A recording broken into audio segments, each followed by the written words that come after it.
I suppose this notion of the life underneath your life, that can we have two lives? What is just expand on the... Okay. What is that about? What, like it's the notions of Apoca, finding the life underneath your life. Yeah. As in the word apocalypse? Yes. Yeah. And what does that mean to you? Like what? Are we running? Yeah, we're running. Okay. Like apocalypse, I know you've mentioned that before, and Apoca, and that kind of hidden or revelation or something to be revealed. The whole notion of since a teen, some of the stories, some of the background stories of having hypnotherapy as a child, a teen, for phobia, sparked a lifelong seeking in terms of an understanding, but also with such a lot of mind training that I had then. And 30 years later, and through multiple businesses, and we're all seeking an level of freedom, whether it's mental, physical, emotional, financial freedom. Yeah. And when we move through all those phases, and you have enough money, you have the cars, the planes, the trains, the automobiles, whatever, and all those different things, ultimately what is the ultimate freedom? And it leads you through paths of many different ways. And obviously I became a psychotherapist, clinical hypnotherapist, ran essentially law of attraction courses, how our energy works, how our energy body works, and how a lot of the work that I did was to clients would come to me and their lives would be in disarray. Yeah. And my work involved understanding, like a mechanic will understand why a car is not running, or a technician, what energetic patterns underneath those things caused, whether it was a marital breakdown or a life breakdown or otherwise, or prevented people from living the life that they'd envisioned. Mm-hmm. And where that leads us to ultimately is the word Apoca, and the Apoca, the training. And Apoca comes from apocalypse, which may sound like a very destructive word, but it comes from the Greek word to reveal that which is hidden. Okay. And what I say to people when they come to a seminar or a workshop is, what if 97% of everything around you was invisible and outside of your awareness?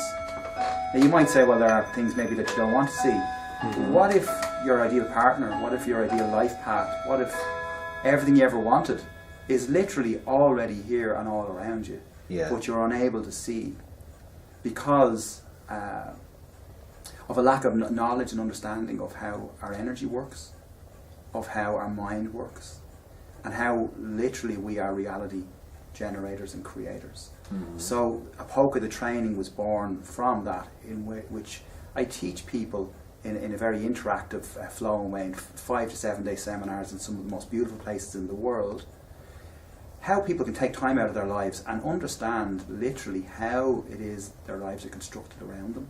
Yeah. And how it is that they can consciously direct the energy of their lives, dropping things that are not what they want, and constellating the things that are, whether it's how they live, health, relationships, love, business, passion, all of those things. And it's a very transformative experience. So transformation is a little different to change, and transformation is very much whole. Everything changes. The holistic, inside out changes. Yeah. So that's where Apoca comes from. It reveals to people what was previously hidden, and very much that's everything they ever dreamed about. People have experienced miraculous changes. Love relationships, love partners, soulmates have come into their lives. Business, life, happiness, family, relationships, success, happiness. Everything has changed. Yeah. That's very, very interesting. Like, I'm hearing that, you've undertaken a lot of study, and I suppose some people out there, might be critical or wonder whether or not they're entertaining a workshop that is purely from an academic kind of place, that you've learned something and you're just going to digest that material and feed it to them in a way that you understand. But knowing you, I understand that you have undertaken a lot of study, and you've taken that study and you've woven it into your life, and it's become part of your life, and you've used it to transform your own life. And I think it's, that's an important point. Just as an observation from me, like it's not just that you're taking information and you're putting it in a different way that people will understand. You've very much lived and breathed the material that you've studied. You've brought it into the context of your own experience, and you've used it for personal transformation. Would you say that's true? I would honestly say I live and breathe what it is that I wouldn't say I'm a teacher, but what I impart, my passion is connecting and allowing people to understand what it is that I've come to understand in whatever ways are most beneficial for their lives. Yes, I've taken it through business, through freedom, through understanding. Studied law, studied languages, Italian. Very much all of the roots of that underpin our existence. It's very comprehensive in terms of where this training has its roots, and it has allowed me to live the kind of freedom that I've always wanted, to indulge in the passions that I have, to live in the places that I wish to live. And essentially, as a 13-year-old, I wanted to release people from life inhibiting circumstances, which is why ultimately when I retired at 39 from business, I went into private practice. And this led me to, I suppose, a greater understanding of the roots of these things. And now I suppose I teach people to live free.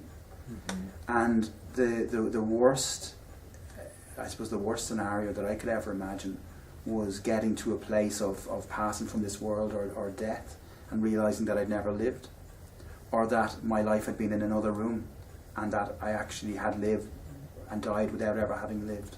Mm-hmm. And this training is not just an intellectual training, it's a deep soul, energetic, spiritual understanding of which each person takes their own unique idea and understanding from, so that they begin to live now in this moment. Mm-hmm. And from this moment, the life of their dreams does evolve and materialise. There's so much talk of living in the now, and it can become a trap for people to be very fixed in a reality rather than understanding the true deep essence of what it means to live in the fluidity of now. Yeah. You know. It does seem to be a modern kind of buzzword, mindfulness and living in the now.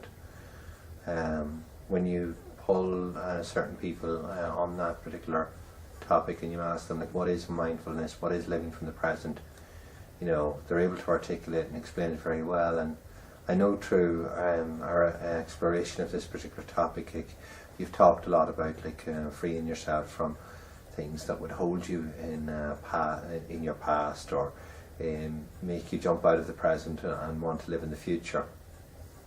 And